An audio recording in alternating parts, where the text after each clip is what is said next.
te dijo que llega el amanecer, y en el cielo se anuncia la salida del astro rey. El sol de la mañana, el sol de la mañana, el sol de la mañana, el sol de la mañana. Son 106.5. 6:58 minutos. Buenos días, dominicanos, dominicanas, ciudadanos y ciudadanas del mundo. Julio Martínez Pozo.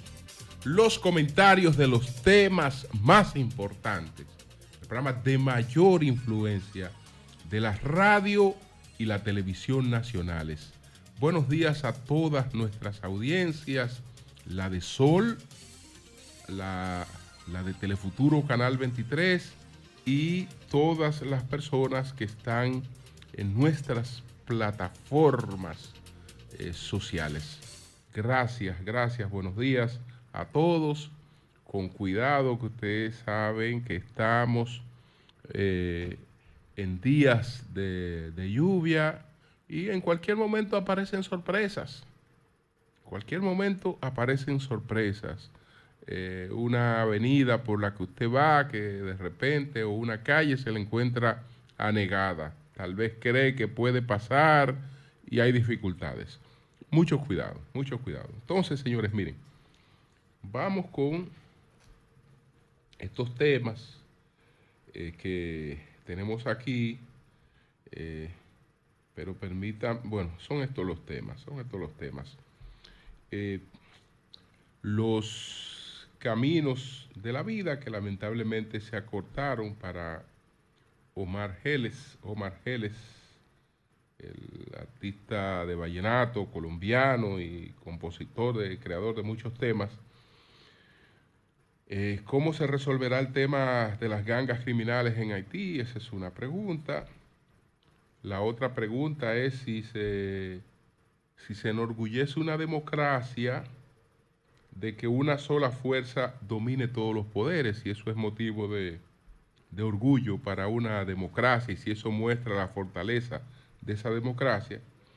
Y los posicionamientos consolidados con los votos. Pero hay algunas informaciones como esta, quiero compartir.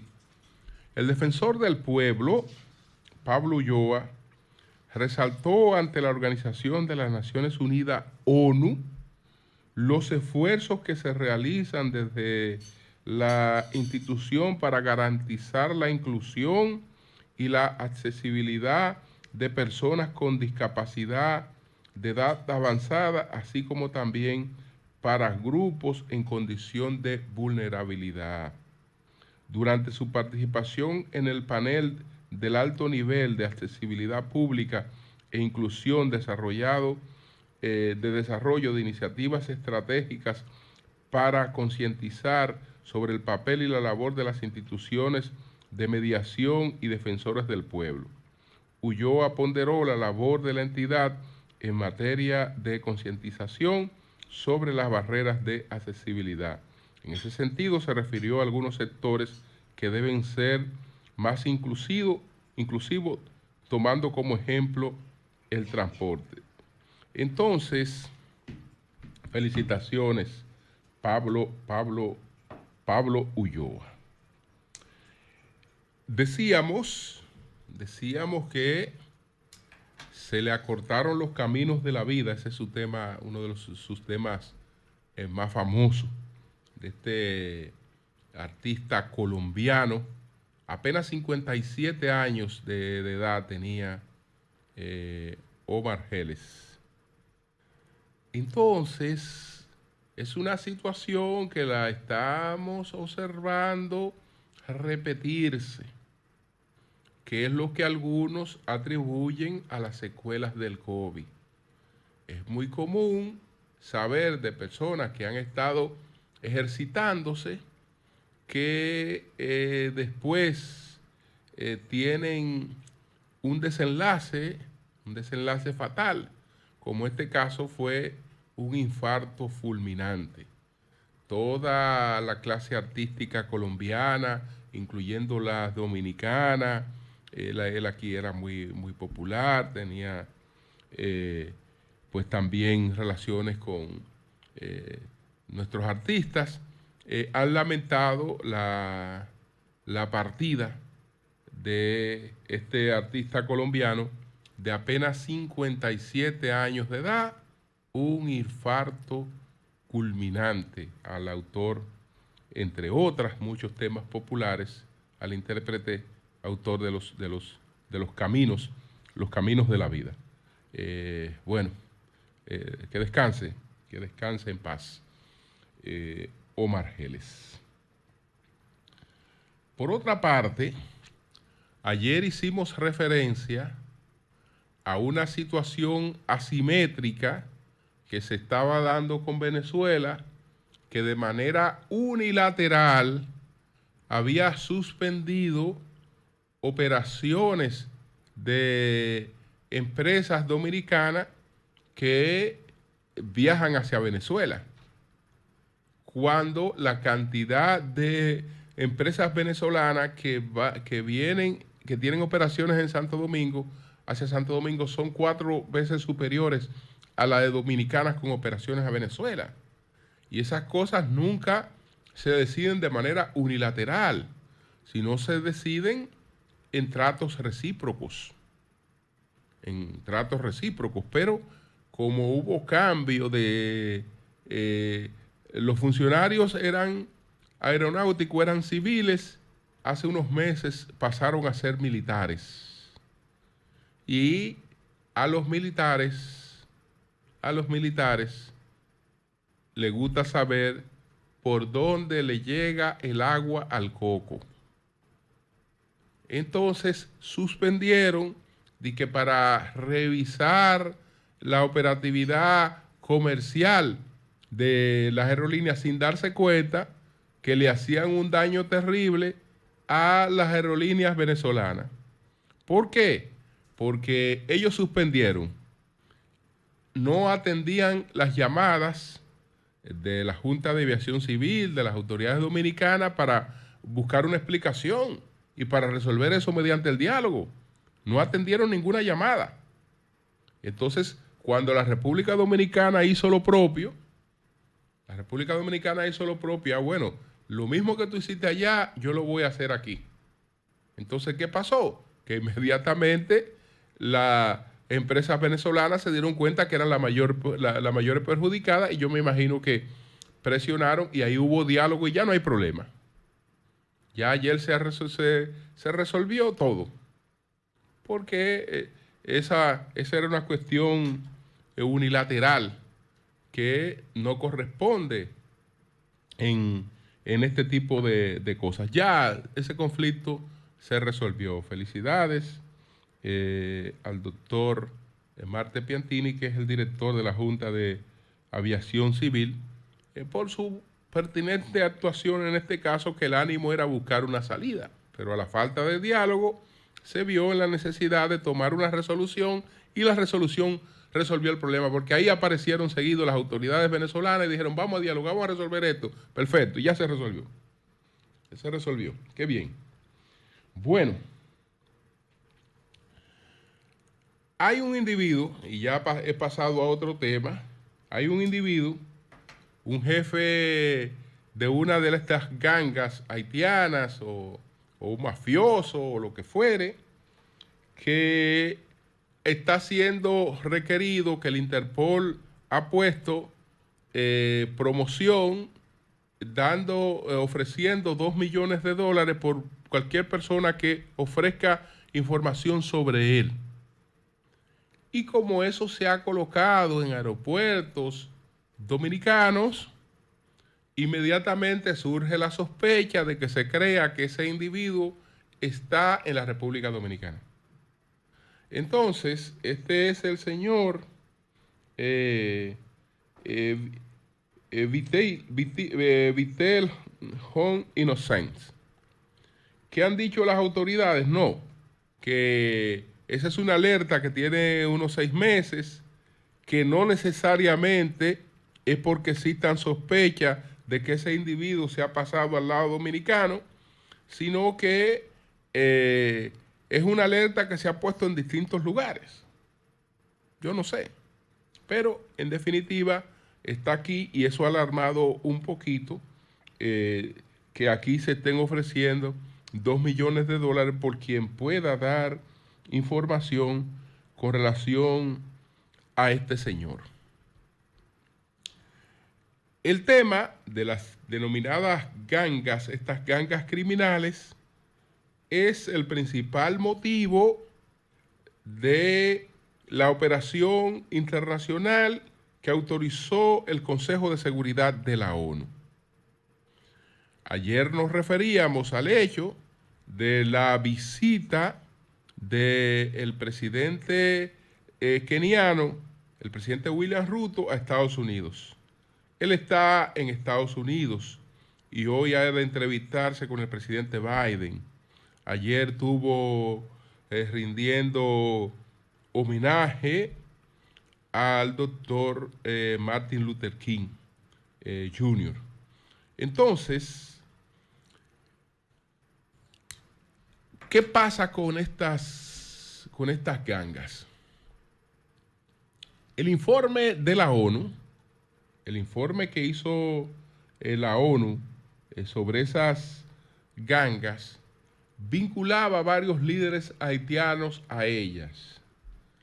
El informe de la ONU dice que el expresidente Martelly es uno de los financieros de esas gangas y que tiene una específica que es el supuesto líder de una de esas gangas. Y también decía lo propio de Yuri Latertú y de Profanet Víctor, que fueron ex senadores, que supuestamente están también vinculados a gangas.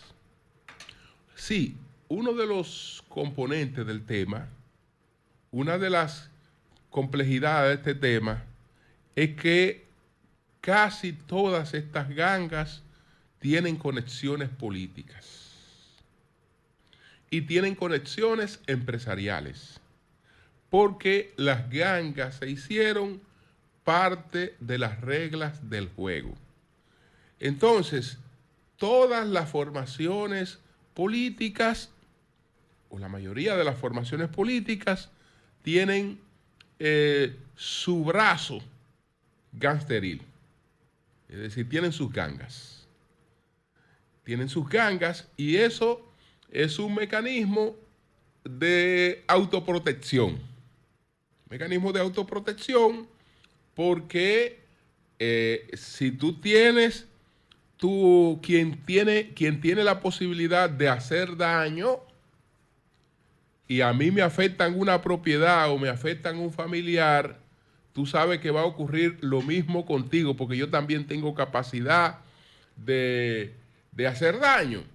Entonces, las bandas, entre ellas, tienen códigos no escritos y hay áreas que se respetan. Por eso ha terminado por ser un mecanismo de autoprotección el vínculo con algunas de las gangas.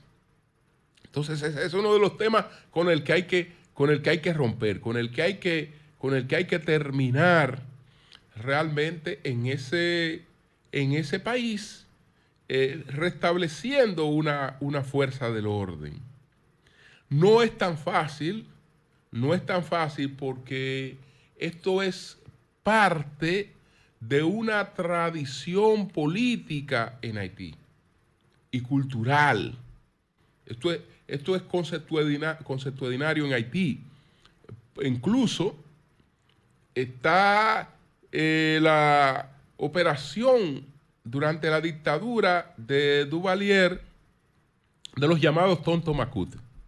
¿Qué eran los Tontomacut? Un ejército civil al margen del ejército regular y eran el mecanismo de protección fundamental de la dictadura. Es decir, Jean-Claude Duvalier, el padre, no descansaba su seguridad en el ejército sobre el cual recelaba, sino que su seguridad dependía de su propio mecanismo, que era el mecanismo paralelo, que era el mecanismo de los Tontomacute. ¿Por qué? Eso está enraizado con la historia de ese país, con el tema de los conflictos que dividieron desde el nacimiento de ese país a los negros y a los mulatos. El ejército como tal siempre ha estado más vinculado a los negros. Siempre ha estado más vinculado a los negros, y los mulatos siempre han recelado del ejército. Por eso siempre han tenido sus mecanismos particulares como lo desarrolló Duvalier, que sin embargo en términos sociológicos quiso crear estabilidad sobre la base de empujar una clase media negra y de que Haití se basara en el predominio de una clase media negra. Pero para su seguridad nada de eso. Para su seguridad un grupo paralelo, un grupo paramilitar que eran los Totomacus. Entonces eso viene de ahí realmente, y por eso es tan complejo cortarlo de raíz este asunto en Haití. Entonces, bueno, nos preguntamos, ¿se enorgullece una democracia de que una sola fuerza domine todos los poderes? La fuerza puede ser generosa, y de hecho ya se dan expresiones de lo que el presidente Abinader anunció en sus palabras de agradecimiento al ganar las elecciones, y lo que ya había dicho con anterioridad, que él iba inmediatamente a visitar a los principales líderes políticos del país para tratar de trazar con ellos una agenda común. El presidente Abinader va a viajar este fin de semana a Italia, ya hablamos de eso, pero antes de irse, esta noche, a las 8 de la noche, tiene su primera reunión en ese sentido, y esa reunión es con el doctor Leonel Fernández. Hoy se reúne el presidente Abinader con el expresidente Leonel Fernández, líder de la Fuerza del Pueblo, y confirmado por los resultados de estas elecciones como el principal líder opositor, con el doctor Leonel Fernández. Ya posteriormente sabremos cuándo se produce esa reunión con el PLD y con Danilo Medina, que me imagino que será en el marco de una reunión con el comité político por las características que tiene el comité político. Y algunos se preguntarán, bueno, pero será con Abel. Él va a convocar a Abel y se va a reunir de manera particular con Abel. El PLD no funciona así. Y además, la situación del PLD no es la situación de la Fuerza del Pueblo. El que se reúne con Leonel Fernández se está reuniendo con un liderazgo que no está en discusión en la Fuerza del Pueblo. Es decir, el que se reúne con Leonel Fernández ya se reunió con el liderazgo de la Fuerza del Pueblo. Porque Leonel Fernández es el líder indiscutido de la Fuerza del Pueblo.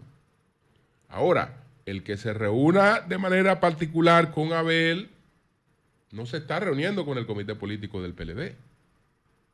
Y si se reúne de manera particular con Danilo, se está reuniendo con el expresidente Medina, y el expresidente Medina difícilmente acceda a una reunión particular con Luis Abinader, porque no querría lecturas personales de ese encuentro. Pudiera ser como ya pasó en una visita que le hizo el presidente Abinader al comité político, que en esa visita hubo un aparte, ellos hicieron un aparte. Yo creo que cuando toque al PLD va a ocurrir lo mismo. Habrá un encuentro con el comité político y habrá un previo aparte con Danilo Medina y no sé si también con el candidato presidencial, el que fuera candidato presidencial del PLD, pero el PLD es otra cosa, en el sentido de que se sabe que tiene un comité político y que tiene un líder que se llama Danilo Medina. Entonces, hoy se da la reunión con Leonel Fernández, pero yo vuelvo a la pregunta que me hacía sobre si esto es motivo de orgullo de una democracia. Y no lo estoy haciendo por los resultados actuales, porque los resultados actuales no son nuevos en la política dominicana. Lo que ha ocurrido ahora con el PRM ya ocurrió en el pasado con el PLD. Y había ocurrido en el pasado con el PRD. No en la magnitud, pero para los fines es igual, porque lo que estamos hablando es del predominio de una sola fuerza en todas las instancias del poder. Lo que rompe con los sistemas de contrapeso que han sido diseñados precisamente para que eso no ocurra.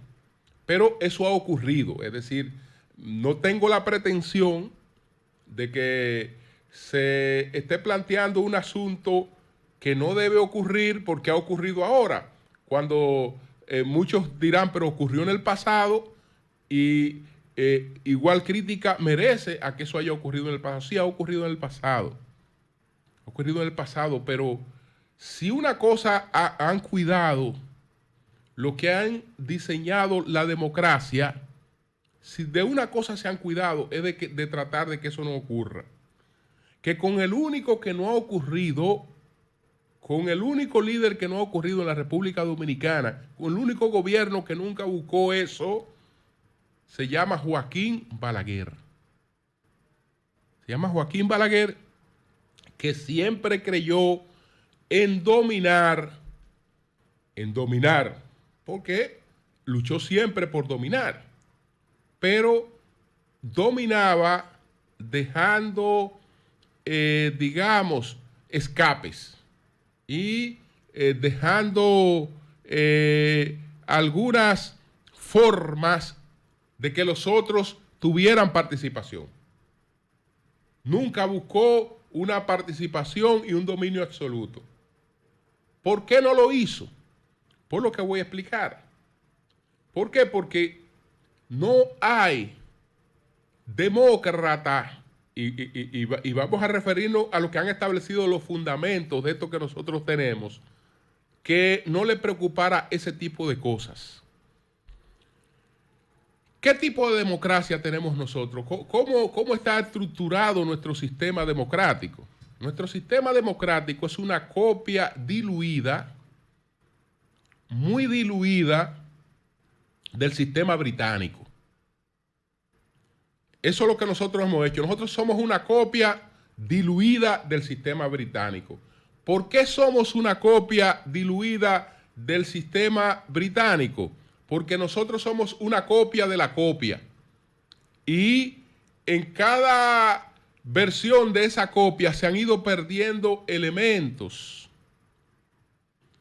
Nosotros somos una copia del sistema estadounidense. Y el sistema estadounidense a la vez es una copia del sistema británico. Entonces, al ser una copia de la copia, nosotros hemos ido diluyendo elementos.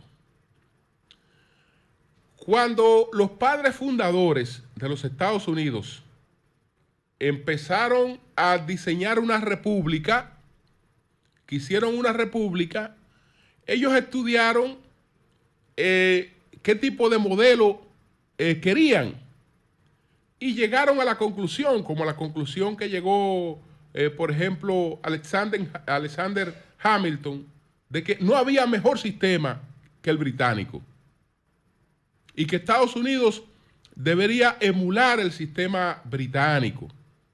y ellos emularon el sistema británico, pero lo emularon con elementos que fueron distintos y no fue a propósito, sino fue por la interpretación de esos elementos. Porque cuando ellos se fijaron en el sistema británico y quisieron, establecerlo también en la república que estaban creando, ellos lo hicieron a través de la observación que había hecho Charles Louis Secondat, el señor de la Brede y barón de Montesquieu, que se fue 17 meses a Londres a estudiar el sistema británico. Y de ahí salió el espíritu de las leyes. Entonces, de ese espíritu de las leyes es que sale el tema de la separación de los poderes. Pero si algo preocupó al sistema británico y algo preocupó a los estadounidenses, fue evitar lo que se llamaba dictadura de la mayoría. Es decir, nunca puede haber una elección en la que una mayoría se lo lleve todo. Eso fue lo que ellos quisieron evitar en el tipo de sistema que diseñaron. ¿Cómo se distorsionó un poco en la copia de Estados Unidos, en la copia del sistema británico que hizo Estados Unidos? Algunos dicen que por el problema de la traducción. El barón de Montesquieu no hablaba inglés. Estuvo 17 meses participando en todos los debates, buscando muchas informaciones, tenía buenas traducciones, pero hubo cosas que no la calcó de manera literal, o no sé si lo hizo a propósito. Y entonces un asunto elemental para evitar una dictadura de la mayoría, pues los americanos tuvieron que imponerlo de otra forma. En el sistema británico es fácil, porque en el sistema británico hay dos cosas. Puede haber una elección de mayoría. Esa elección de mayoría crea el Congreso, escoge el Congreso, no hay problema. Pero hay dos congresos, o hay dos cámaras. Está la Cámara de los Comunes y está la Cámara de los Lores. Y cualquiera que me escuche hablando de Cámara de los Lores se puede burlar, diciendo que eso es un asunto clasista, que etcétera. No, nada que ver con un asunto clasista, por lo menos en la democracia moderna, Inglaterra. Eso no tiene que ver nada con clasismo. Porque vaya a ver ustedes cuáles son los integrantes de las cámaras de los lores. Integrantes de las cámaras de los lores son científicos, académicos, representantes de distintos sectores que no pueden estar en un congreso escogido por el voto popular. Entonces, se trata de que toda la representación y todo el pensamiento de un país que no puede acceder a una posición por elección del voto popular, porque el voto popular no tiene necesariamente pleno conocimiento de las actividades de esas personas. Esas personas están en lo que se llama hoy Cámara de los Lores. Esos son los lores, no es que diga sangre azul, no. Hoy nada que ver con eso. Es una representación cualitativa de la sociedad que está en la llamada Cámara de los Lores. Y en la otra está la representación política popular. Entonces, nunca va a haber en Inglaterra la posibilidad de que haya una luz de popularidad que lo domine todo. Porque las decisiones tienen que pasar por ambas cámaras. Entonces, ahí hay la obligación de un consenso, de una conversación constante.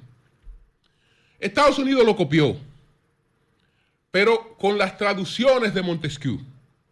Entonces, estableció una Cámara de Representantes y un Senado, pero no se escogen igual. No hay la posibilidad en Estados Unidos de que una luz de popularidad le dé el dominio a un solo partido de ambas cámaras.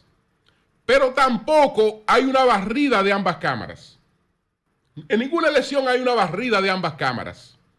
en ninguna elección. Fíjense que se escogen porcentajes de ambas cámaras para garantizar que nunca se produzca un alud de populismo que de repente lo cambie todo y ponga todo en manos de una sola fuerza, porque ahí se estaría dando lo que nunca quisieron los padres fundadores de esa sociedad.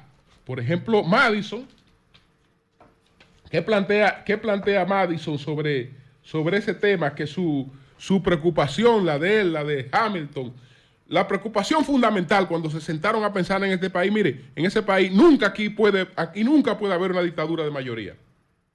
Nunca puede haber una dictadura de mayoría, jamás. Debe haber ni de minoría ni de mayoría, pero no puede haber una dictadura de mayoría. Entonces, como corremos el riesgo con una democracia, tenemos que poner los frenos para que esa democracia nunca atente contra sí misma con una dictadura de mayoría.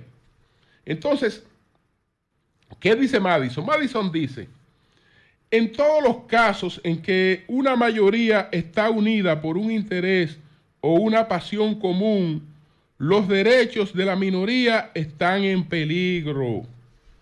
Están en peligro. Entonces, cuando una mayoría, dice Madison, cuando una mayoría se convierte en permanente, se vuelve tiránica. Por tanto, para evitar la tiranía y la exclusión, no debe haber una mayoría permanente al mando, sino una sucesión de diferentes mayorías ganadoras formadas por conjuntos cambiantes de minorías. Es decir, en ninguna parte donde nosotros, hablando con orgullo de nuestra democracia, digamos que en nuestras elecciones un partido, como ha ocurrido ahora y como ocurrió en el pasado con otros partidos, tiene la posibilidad de alcanzar el dominio de todos los poderes. Nosotros podemos llenarnos de la boca hablando de eso con orgullo, pero eso no es ningún orgullo. Porque eso lo que está diciendo es que esa democracia es frágil, que esa democracia atenta contra sí misma porque atenta contra lo que es el sistema de control y de equilibrio de los poderes de Montesquieu. Porque son los contrapesos. Es decir, lo que estamos diciendo es que nosotros somos orgullosos de tener una sociedad que atenta contra sus contrapesos, que no tiene los mecanismos para evitar eso. Porque ahora, ¿qué tenemos?